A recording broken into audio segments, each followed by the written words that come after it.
Hello everyone, video ini video pertama gue dalam bahasa Indonesia, jadi mungkin juga video terakhir. Kalau ternyata jelek, gue belum tahu. Gue bikin video ini karena virus corona, jadi gue nggak bermaksud ngajarin kalian cara benar untuk cuci tangan atau pakai masker, karena di Google juga banyak. Tapi ada satu hal yang gue rasa sepertinya gue bisa bantu, yaitu isolasi atau yang namanya physical distancing alias jangan keluar dari rumah alias stay at home. Nah, gue sebenarnya bisa dibilang introvert. Gue orangnya introvert, malah introvert banget. Jadi bukannya gue benci sama orang lain ya, jangan salah. Tapi gue kalau nggak usah keluar rumah ya nggak usah, mending jangan gitu loh. Nah, jadi apapun yang gue lakukan, kalau mungkin gue melakukannya secara online. Semua yang gue bisa lakukan secara online, ya online aja. Dan ini gue jalanin sejak dulu banget. Dan dari situ gue udah punya beberapa metode biar bisa jaga kesehatan mental dan fisik tanpa harus kemana-mana. Kalau kalian sama seperti gue, pasti kalian akan berpikir, wah, waktu kekuasaan kaum introvert telah tiba. Kita akan menguasai dunia dari kamar kita masing-masing. Ya, tapi kalau kalian bukan introvert, ya tinggal di rumah. Kalau kelamaan dan kalau terus-terusan itu bisa jadi suntuk banget. Nah, jadi gue mau kasih 10 tips yang siapa tahu bisa jadi berguna biar gak cepat sarap. Gue bukan telur, gue bukan telur, gue bukan telur, telur nggak berowokan. Satu, jaga jadwal. Otak manusia itu aneh ya. Kalau udah terbiasa sama suatu pola hidup, susah berhenti. Tapi sekalian berhenti, otak langsung pindah ke mode libur atau mode kacau. Jadi kalau kita kerja di kantor gini, bangun sarapan mandi siap-siap, hilang 4 jam dalam kemacetan, kerja, nangis dikit, nunggu macet, hilang 4 jam dalam kemacetan, makan malam, berantem sama bini atau suami, terus nangis dikit, terus tidur. Gampang dan semua indah pada tempatnya. Nah, tapi apa yang akan terjadi habis beberapa hari kerja di rumah? Bangun langsung buka laptop karena telat bangun, nggak sarapan, nggak ganti baju, nggak mandi 9 jam, terus kerja sambil browsing YouTube, tidur kemalaman karena nggak bergerak, bangun lagi telat. Nah, habis deh kita. Jadi gimana solusinya? Jaga pola tidur, jaga pola makan, jaga pola kerja. Itu semua tiap kali tidur, tiap kali makan, tiap kali kerja itu dijadwalin pada jam yang tertentu. Dan jangan lupa, walaupun dari rumah, kita mandi, kita pakai baju kerja, kita seakan-akan memang lagi bekerja di kantor. Kecuali macet sih, gak usah disimulasi tuh, kecuali suka duduk 2 jam bengong di kursi tanpa ngapa-ngapain, terus stres doang sama whatsappan. Dua, jadwalin waktu istirahat. Ya, gue tahu, barusan gue suruh jadwalin jam kerja. Tapi memang ada beberapa alasan kenapa harus bisa bilang stop. Nah, kalau nggak usah kantor, artinya waktu bolak-balik ke kantor bisa dipakai untuk aktivitas-aktivitas lain. Tapi eman-eman lah kalau juga dipakai kerja. Kalau soal kerjaan, otak kita rata-rata cuma bisa produktif 5 jam per hari. Habis itu fokus otak kita udah hangus. Nah, kalau dipaksain buat tambah bekerja karena kita sendiri kokoh banget mau produktif atau karena orang lain berpikir bahwa karena work from home juga boleh kerja sampai jam 12 malam gitu, ya lama-lama kita bisa burnout. Dan burnout itu memang serius juga kondisinya. Nah, solusinya jam kerja, jam mulai kerja, fix. Tapi jam berhenti kerja juga fix. Poin 3, beresin rumah. Jelas-jelas ya, rumah pasti lebih kotor kalau nggak pernah keluar. Apalagi kalau nggak tinggal sendiri. Tapi gimana ya rasanya kalau pas bangun rumah kotor, pas tidur rumah kotor. Nggak tahu deh, tapi kalau gue ya, kalau kamar berantakan ya pikiran gue juga pasti ikut berantakan. Dan kalau kamar kotor ya pikiran gue ya pasti juga ikut kotor.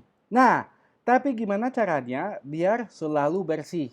Gue punya cara namanya beres instan. Solusinya gini, mau ke dapur, ambil air, tapi misalnya pawon masih penuh abu.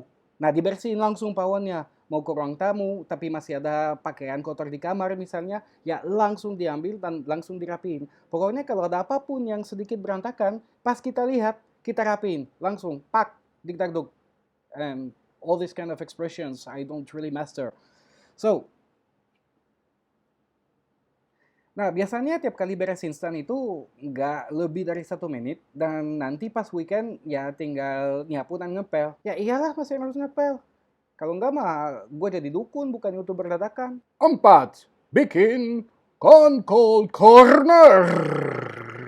Nah, kalau kalian kerja dari rumah, kalian pasti akan terima panggilan audio dan terutama video. Banyak, serius.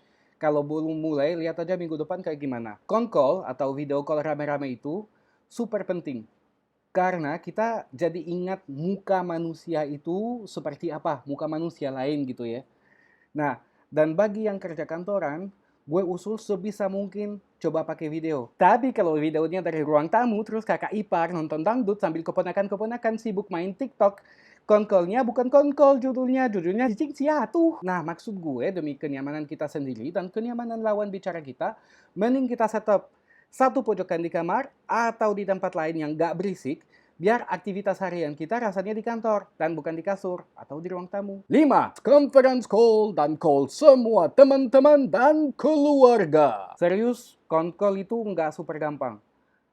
Kalau belum tahu, memang harus belajar. Jadi mau pakai aplikasi meet.google.com atau Zoom atau apapun atau WA, karena WA juga bisa konkol, ya belajar dulu lah biar nyaman dan lancar. Jangan lupa juga pakai headset, itu penting juga kalau dangdut si kakak ipar masih kedengaran dari konkol corner. Dan di Mbah Google, ya pasti banyak tutorial-tutorial yang menarik untuk mempelajari app-app yang gue sebut barusan. Habis itu ya udah sana berkabaran sama teman-teman, ngopi bareng, lewat video call, karaokean pakai apps, pakai keluarga juga jangan lupa keluarga.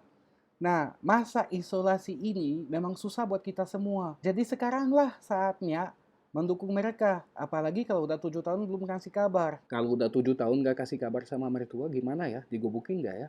7. Mencari ilmu baru. Nah kan, udah gue ngomong tadi. Kita sekarang gak usah buang-buang waktu lagi untuk berjam-jam bolak-balik ke kantor. Nah, jadinya waktu ini pantas dipakai untuk belajar skill baru atau mendalami skill yang belum selesai dipelajari. Sebenarnya sih aktivitas yang bisa dilakukan di rumah ya banyak. Belajar menulis, belajar bahasa asing, belajar main gitar, ya oke, kecuali kalau nggak punya gitar sih. Tapi ya selama nggak kepingin belajar nyelam atau masuk Kopassus, perasaan sih aman. Ya tapi kan kalau mau belajar gitar kalau nggak ada gitar itu nggak mungkin. Masa kucing rumah dilurusin terus perutnya digaruk-garuk gitu dengan harapan akan keluar lagu rock and roll?